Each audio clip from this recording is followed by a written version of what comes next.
Kemudian datanglah malaikat maut dan duduk di samping kepalanya. Dia memanggil, "Wahai jiwa yang busuk, keluarlah menuju murka Allah."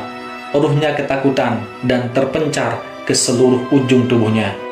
Lalu malaikat maut menariknya dan memukulnya dengan sangat keras sehingga membuat putus pembuluh darah dan tulang-tulangnya, dan langsung dipegang malaikat maut.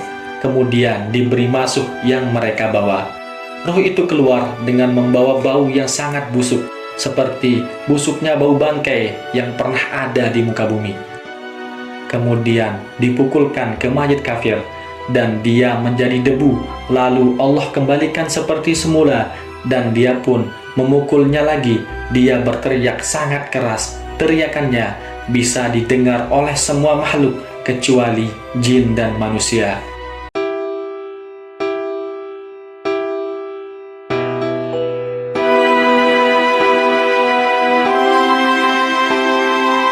Berikut ini adalah perjalanan ruh manusia setelah menghadapi kematian. Hal ini bersumber dari hadis Rasulullah Shallallahu Alaihi Wasallam yang diriwayatkan oleh Imam Ahmad dan Abu Daud. Dari Al-Bara bin Azib radhiyallahu anhu, beliau menceritakan, "Kami pernah mengiringi jenazah orang Ansor bersama Rasulullah Shallallahu Alaihi Wasallam. Sesampainya di kuburan dan menunggu liang lahatnya dibenahi, Rasulullah duduk menghadap kiblat. Kami pun duduk di sekitar beliau dengan khusyuk. Rasulullah Shallallahu Alaihi Wasallam mengorek-ngorek gundukan tanah dengan sebuah ranting. Kemudian beliau menengadah ke langit, lalu beliau menunduk. Beliau mengulanginya sebanyak 3 kali. Kemudian beliau bersabda, 'Mintalah perlindungan kepada Allah dari azab kubur.' Beliau mengulangi 2 atau 3 kali. Kemudian beliau berdoa, 'Ya Allah, aku berlindung kepadamu dari azab kubur.' Kemudian beliau menceritakan proses perjalanan ruh orang mukmin dan ruh orang kafir. Perjalanan ruh orang mukmin, sesungguhnya hamba yang beriman ketika hendak meninggalkan dunia dan menuju akhirat, turunlah malaikat dari langit. Wajahnya putih, wajahnya seperti matahari. Mereka membawa kafan dari surga dan minyak wangi dari surga. Mereka pun duduk di sekitar mayit sejauh mata memandang. Kemudian datanglah malaikat maut alaihissalam. Dia duduk di samping kepalanya dan mengatakan, 'Wahai jiwa yang baik, keluarlah menuju ampunan Allah dan ridhonya.' Kemudian keluarlah ruh itu dari jasad, sebagaimana tetesan air keluar dari mulut ceret, dan langsung dipegang oleh malaikat maut. Para malaikat yang lain tidak meninggalkan ruh tersebut walaupun sekejap, dan mereka langsung mengambil ruh tersebut dari malaikat maut. Mereka memberinya kain kafan dan minyak wangi itu. Keluarlah ruh itu dari jasad dengan sangat wangi, seperti bau parfum paling wangi yang pernah ada di bumi. Para malaikat ini pun naik ke langit dan membawa ruh tersebut. Setiap kali bertemu dengan malaikat yang lain, mereka bertanya, 'Ruh siapakah yang baik ini?' Mereka menjawab, 'Ini adalah ruh Fulan bin Fulan,' dan memanggil nama hamba tersebut dengan nama terbaik yang pernah dia gunakan di dunia. Hingga sampai di langit dunia, para malaikat pembawa ruh tersebut meminta kepada malaikat penjaga pintu langit untuk dibukakan pintu langit tersebut. Lalu kemudian dibukakanlah pintu langit. Mereka naik menuju langit berikutnya dan diikuti untuk diiringi oleh para malaikat dunia hingga mereka sampai di langit ketujuh. Kemudian Allah Subhanahu wa Ta'ala berfirman, 'Tulis catatan amal hambaku ini di Illiyin.' Hal ini sebagaimana yang tersurat di dalam Al-Quran surah Al-Mutaffifin ayat 19 sampai dengan 21. Tahukah engkau apakah Illiyin itu? Itulah kitab yang berisi catatan amal yang disaksikan oleh malaikat-malaikat yang didekatkan kepada Allah. Setelah dituliskan nama hamba tersebut dalam Illiyin, maka disampaikanlah kepada para malaikat, 'Kembalikanlah hambaku ini ke bumi, karena dari bumi aku ciptakan mereka, ke bumi aku kembalikan mereka, dan dari bumi aku bangkitkan mereka untuk kedua kalinya. Hal ini seperti yang tersurat di dalam Al-Quran surah Toha ayat 55. Darinya, tanah itulah kami menciptakanmu, kepadanya lah kami akan mengembalikanmu, dan dari sanalah kami akan mengeluarkanmu pada waktu yang lain. Maka dikembalikanlah ruh tersebut ke dalam jasadnya, kemudian mayit itu bisa mendengar suara sendal keluarganya, saudaranya, kerabatnya, serta orang-orang yang mengantarkan jenazahnya sewaktu mereka pulang setelah pemakaman. Tak lama berselang, datanglah dua malaikat, yaitu malaikat mungkar dan malaikat nangkir, yang suaranya sangat keras, lalu mereka menggertaknya dan menundukkan si mayit. Mereka bertanya, "Siapa Robmu?" Si mukmin menjawab, "Robku adalah Allah." "Apa agamamu?" tanya malaikat. "Agamaku adalah Islam," jawab si mukmin. "Siapakah orang yang diutus di tengah kalian?" Si mukmin menjawab, "Dia Rasulullah Shallallahu Alaihi Wasallam." Malaikat bertanya lagi, "Apa kitabmu?" Jawab mukmin, "Al-Quran adalah kitabku. Saya mengimaninya dan membenarkannya." Malaikat bertanya lagi, "Di mana kiblatmu?" Jawab mukmin, "Ka'bah adalah kiblatku." Semua pertanyaan merupakan ujian terakhir yang dilalui oleh seorang hamba mukmin. Pada saat itu, tiada artinya kecerdasan, tipu daya, dan kebohongan mulutnya. Seandainya ada seorang kafir yang sejak di dunia menghafal jawaban dari pertanyaan-pertanyaan tadi, maka tetap tidak ada gunanya, sebab yang akan menjawab adalah amal baiknya dan pertolongan Allah.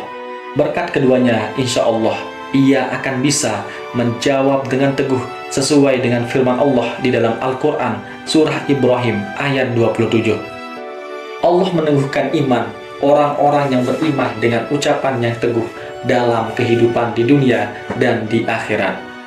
Setelah itu terdengarlah suara dari atas, "Hambaku benar, bentangkanlah untuknya surga, beri pakaian surga, bukakanlah pintu surga untuknya, dia pun mendapatkan angin surga dan wanginya surga, dan kuburannya diluaskan sejauh mata memandang."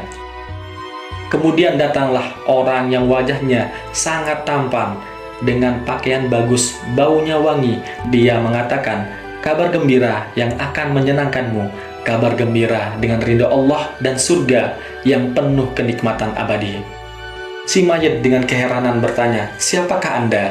Wajah Anda mendatangkan kebaikan." Orang yang berwajah tampan ini menjawab, "Saya adalah amal solehmu yang kamu perbuat semasa hidup di dunia. Subhanallah, hanya amal soleh yang akan menemani kita di kegelapan dan sepinya kubur." Kemudian dibukakanlah untuknya pintu surga dan pintu neraka. Ketika melihat ke neraka, disampaikan kepadanya, "Itulah tempatmu jika kamu bermaksiat kepada Allah." Kemudian si mayit menoleh ke arah surga, melihat janji surga. Si mayit berdoa, "Wahai Robku, segerakanlah kiamat, agar aku bisa berjumpa kembali dengan keluargaku." Lalu disampaikanlah kepadanya, "Tenanglah, segala sesuatu juga ada waktunya. Ketika waktunya itu datang, maka apa yang ditetapkan Allah akan terjadi, maka terjadilah." Sementara hamba yang kafir, ketika hendak meninggal dunia dan menuju akhirat, turunlah para malaikat dari langit yang bengis dan keras, wajahnya hitam. Mereka membawa masuh, kain yang tidak nyaman digunakan, dari neraka. Mereka duduk di sekitar mayit sejauh mata memandang. Kemudian datanglah malaikat maut dan duduk di samping kepalanya. Dia memanggil, "Wahai jiwa yang busuk, keluarlah menuju murka Allah." Ruhnya ketakutan dan terpencar ke seluruh ujung tubuhnya. Lalu malaikat maut menariknya dan memukulnya dengan sangat keras, sehingga membuat putus pembuluh darah dan tulang-tulangnya, dan langsung dipegang malaikat maut. Para malaikat yang lain tidak meninggalkan walaupun sekejap, dan mereka langsung mengambilnya dari malaikat maut, kemudian diberi masuh yang mereka bawa. Roh itu keluar dengan membawa bau yang sangat busuk, seperti busuknya bau bangkai yang pernah ada di muka bumi. Mereka pun naik membawa roh itu. Setiap kali mereka melewati malaikat, malaikat itu pun bertanya, "Ruh siapakah yang buruk ini?" Mereka menjawab, Fulan bin Fulan, dengan nama yang paling buruk yang pernah dia gunakan ketika di dunia, hingga mereka sampailah di langit dunia. Kemudian mereka minta dibukakan pintu langit, namun tidak dikabulkan. Ketika itu Rasulullah Shallallahu Alaihi Wasallam membaca firman Allah dalam Al-Quran surah Al-A'raf ayat 40. Orang yang mendustakan ayat-ayat kami dan menyombongkan diri terhadapnya, tidak akan dibukakan bagi mereka pintu-pintu langit, dan tidak pula mereka masuk surga hingga unta masuk ke lubang jarum. Kemudian Allah Subhanahu wa Ta'ala berfirman, tulis catatan amal hambaku ini di Sijjin, di bumi yang paling dasar. Kemudian dikatakan, kembalikan hambaku ini ke bumi, karena aku telah menjanjikan bahwa dari bumi aku menciptakan mereka, ke bumi aku kembalikan mereka, dan dari bumi aku bangkitkan mereka untuk kedua kalinya. Kemudian rohnya dilempar hingga jatuh di jasadnya. Kemudian Rasulullah Shallallahu Alaihi Wasallam membaca firman Allah dalam Al-Quran surah Al-Hajj ayat 31. Barang siapa mempersekutukan sesuatu dengan Allah, maka adalah ia seolah-olah jatuh dari langit, lalu disambar oleh burung atau diterbangkan angin ke tempat yang jauh. Kemudian ruhnya itu dikembalikan ke jasadnya, sehingga dia bisa mendengar suara sandal orang mengiringi jenazahnya ketika pulang meninggalkan kuburan. Kemudian datanglah dua malaikat, gertakannya keras, mereka pun menggertak si mayit dan mendudukkannya. Mereka bertanya, siapa rohmu? Si kafir menjawab, saya nggak tahu. Mereka bertanya, apa agamamu? Saya nggak tahu, jawab si kafir. Siapa orang yang diutus di tengah kalian? Tanya malaikat. Kemudian si kafir tidak bisa menyebut namanya, lalu dia digertak. Namanya Muhammad. Si kafir hanya bisa mengatakan, saya nggak tahu. Saya cuma mendengar orang-orang bilang seperti itu. Dia pun digertak lagi. Kamu tidak tahu dan tidak mau tahu. Tiba-tiba ada suara dari atas, hambaku dusta, bentangkan untuknya neraka, bukakan pintu neraka untuknya. Dia pun mendapatkan panasnya neraka dan racun neraka. Kuburnya disempitkan hingga tulang-tulangnya berserakan. Lalu datanglah orang yang wajahnya sangat buruk, berbaju jelek, baunya seperti bangkai. Dia mengatakan, kabar buruk untukmu, inilah hari di mana dulu engkau dijanjikan. Si mayit kafir pun menjawab, siapa kamu? Wajahmu mendatangkan keburukan. Orang itu menjawab, saya amalmu yang buruk. Amal buruk itu membuat liang lahat semakin menyesakkan. Kemudian mayit orang kafir tersebut diserahkan kepada makhluk yang buta, tuli dan bisu. Dia membawa petungan, kemudian dipukulkan ke mayit kafir, dan dia menjadi debu. Lalu Allah kembalikan seperti semula, dan dia pun memukulnya lagi. Dia berteriak sangat keras. Teriakannya bisa didengar oleh semua makhluk kecuali jin dan manusia. Lalu dibukakan untuknya neraka dan disiapkan tempatnya di neraka. Dia pun memohon, ya Rob, jangan engkau tegakkan kiamat. Sungguh neraka seburuk-buruk tempat untuk kembali. Itulah tadi perjalanan ruh manusia setelah menghadapi kematian.